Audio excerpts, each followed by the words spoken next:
Buying a foreclosure could be a disaster. Countless and overlooked mistakes, hidden and unforeseen costs can cost you thousands of dollars, not to mention stress. However, if you know what to avoid and where to look, you can make a whole lot of money. My name's Wayne Turner. For nearly 30 years, I've done just about everything when it comes to real estate, buying, flipping, selling.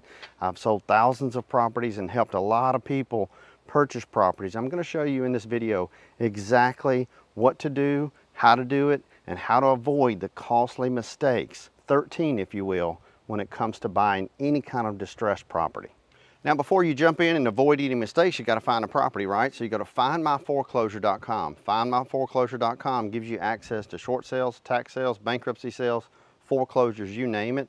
Findmyforeclosure.com. It is a paid site. It's not free. I pay for it. I think it's a great site to find absolutely everything when it comes to distressed property. Now, number one, you want to get the house inspected. Whether it be condo, townhome, house, whatever it may be, have it inspected. Now, a lot of people say, Wayne, I'm a contractor, I'm a subcontractor, I'm just going to inspect it myself. Well, listen, I can tell you a quick story. Had a contractor buy a house one time. He did his own inspection because he's a contractor, right? I'm extremely handy. I've been around construction since I was 4 years old. My whole entire life, since I can have a conception of a memory, I've been around and in construction. However, if you don't know what to look for, so this gentleman bought a house, foreclosure, and unfortunately they had poured concrete down the drain. So you know that Quikrete concrete that you see at Lowe's and Home Depot and Ace Hardware? Yeah, people get frustrated, and it may not have been the homeowner, but somebody poured concrete down the drains and then turned the water on. Yeah, you guessed it. It took over $20,000 at the contractor's cost to replace the plumbing in the house just because he bought it anyway and didn't look in the drains. Now, number two is to get a survey, or at the very least, look at a copy of the survey. And it doesn't matter if it's on a large piece of property like the one I'm walking on right now, or just a small lot. You want to make sure that there's no encroachments or encumbrances, no servitudes, no right-of-ways, none of that stuff. And if there is, you need to just know it so you can be okay with it. Because the last thing you want to do is to buy a piece of property and you're going to turn around and flip it, or you're going to hold it as an investment, or you're going to live in it.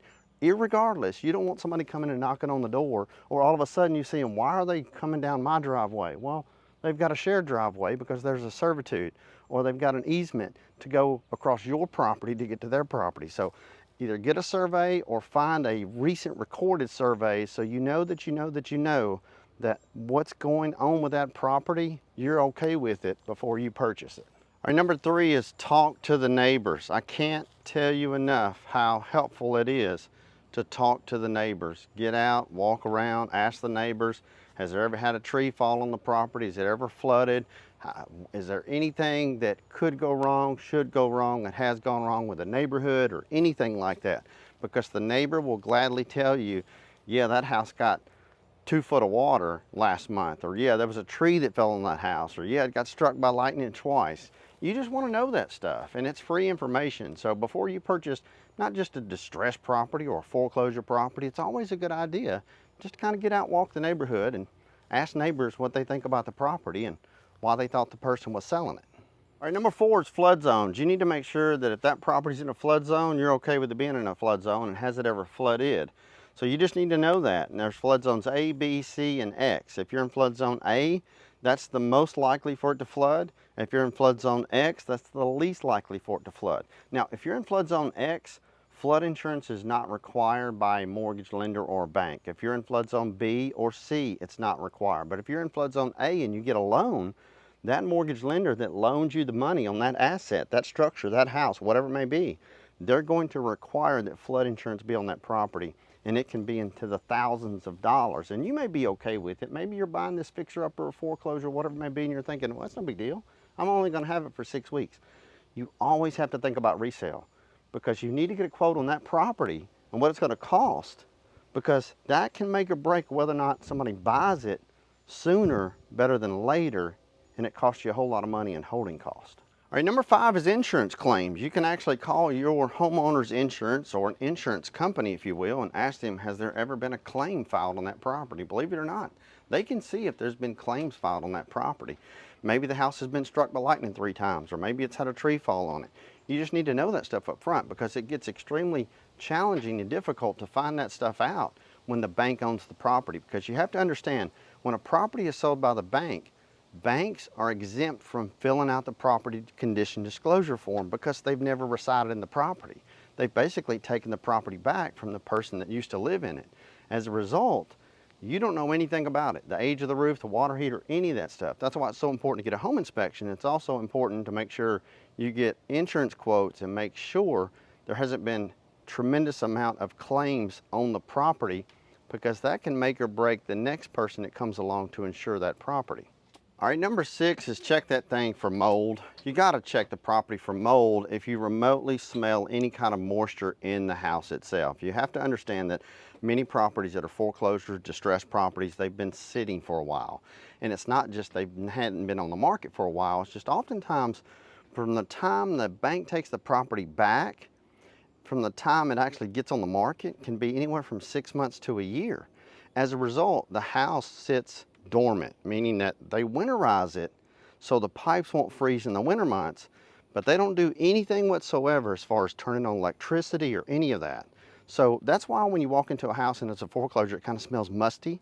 If it smells real musty and real mildewy, if you will, mildew, is that a word, mildewy? But if you smell that, it may have been a previous leak.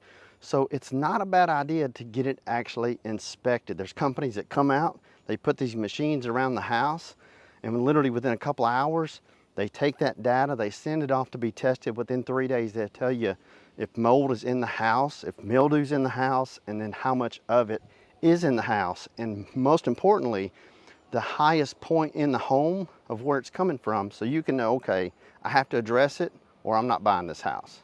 Now, number 7 is, quite frankly, you just need to know what the home's going to be worth after you fix it up and then before you fix it up. So are you overpaying for the property? Oftentimes a foreclosure as is deal, it's not necessarily a good deal if you have to make all these improvements to it. And it has a lot to do whether or not you're going to buy and hold and live in it, or if you're going to buy and flip the property. If you're going to buy and flip, you're going to have holding costs. It may be 3-4 months, maybe 5 months. If you're buying it to live in, you don't have those holding costs, but you still want to know what is the value today and what will the value be in the future. Now, if you're getting a loan, the bank's going to require that this asset, this structure, be appraised to determine and make sure that the value is actually there, that you're willing to pay for it, and they're going to give you a loan against it. You also need to know the future value. So how you do that is you can contact a real estate agent and they can kind of give you a good idea. But for the most part, if you really want a true estimate of the future value of the property based on the amenities and the things you're going to do to the property, the improvements that you're going to make, if you will, it's best to hire an appraiser. Show that appraiser the list of all the improvements. I'm going to put in a fence, I'm going to replace the cabinets, I'm going to replace the flooring, the carpet, the roof, whatever it may be, with an estimate, and then ask them to give you a future value. Now, number 8 is title, making sure there's clear title of the property. A structure, property, land has a deed and a title, and you need to make sure there's no back taxes, liens, encumbrances, or anything on the title. Now, if it's owned by a bank and listed with a real estate brokerage firm, most of the time they've already done their homework and made sure there's no back taxes, liens, encumbrances, second mortgages, and all that, right? However, if you buy houses from individuals and you don't know that, or if you buy them even from a sheriff's sale, oftentimes they can have a second and third mortgage on those properties. So you just need to make sure that when you purchase it, it's got a clear deed and clear title. Now, number 9, and this is nothing that you have to do because you certainly don't need a real estate agent to buy a piece of property. But I always say number 9 is have an agent that you trust, have somebody that you can connect with, ask them how many years they've been in the business, what experience that they have, how many transactions they've closed. Repetition's the mother of learning. The more you've done anything in life, it doesn't matter, the better you get at it. So it's best to have somebody good like that in your corner. Whenever you have questions, you can bounce ideas off of, and they can look at a property, a good one can look at a property in a neighborhood and say, yeah, that's a win or that's not, that's good or that's not. And a good real estate agent will know neighborhoods like the back of their hand. If you need help with that, go to contactwayne.com.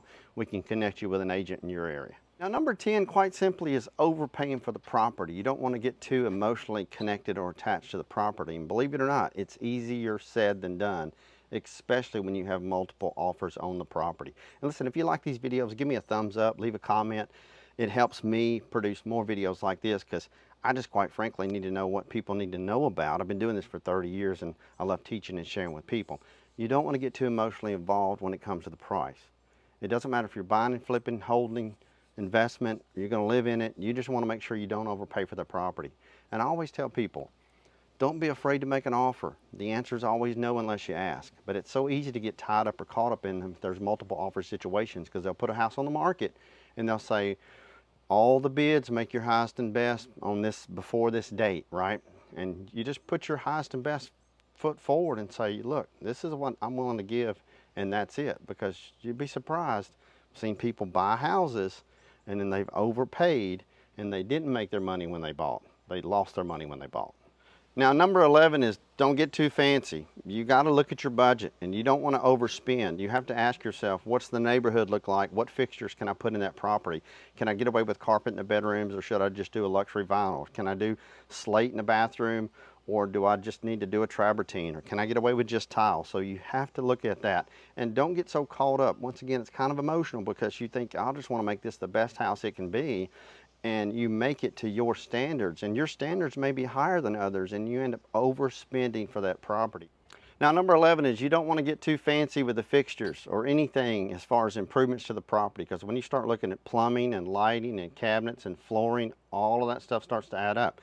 So it's important to look around in the neighborhood and make the house match the neighborhood. Should you paint the brick, or should you just let it be? Should you do flooring inside? Should you do carpet? Can you get away with luxury vinyl? It has a lot to do with whether or not you're going to live in the property, or if you're going to rent the property, or if you're going to flip the property. But I always tell people, keep that in mind when it comes to making an offer on a property. That way you don't overspend on that property. You make your money when you buy, but you can sure get rid of it just by buying real fancy stuff. Number 9 is after you've bought the house, start with the outside to improve the property itself. And here's why. It gives you a head start, a bump in time frame, if you will, when it comes to marketing, promotion, and advertising of the property. If you're buying that property to flip it or to rent it, this gives you an advantage because you start on the outside. You put a sign in the yard, you make it look pretty, you put gutters, whatever you're going to do to the outside. You got it spruced up, new landscaping, pressure washed, all that stuff. The cleanest house is always going to be the next one to sell. But it creates curiosity, and when you do that, you're going to get more people to look at it, more people interested in it. You're going to get neighbors to actually help you sell the property. And if you're buying it to live in it, that's the quickest way to get to know your neighbors. So start with the outside in mind. They're going to love it because they're going to see that you actually bought this foreclosure that's in rough shape and you're making improvements to that property. Now, number 13 is HOAs, homeowners associations. You need to know, is it in a homeowners association? Are there any back dues to the association? What are the deed restrictions and covenants to the association? Because if you're going to make any improvements to that property, you need to know that.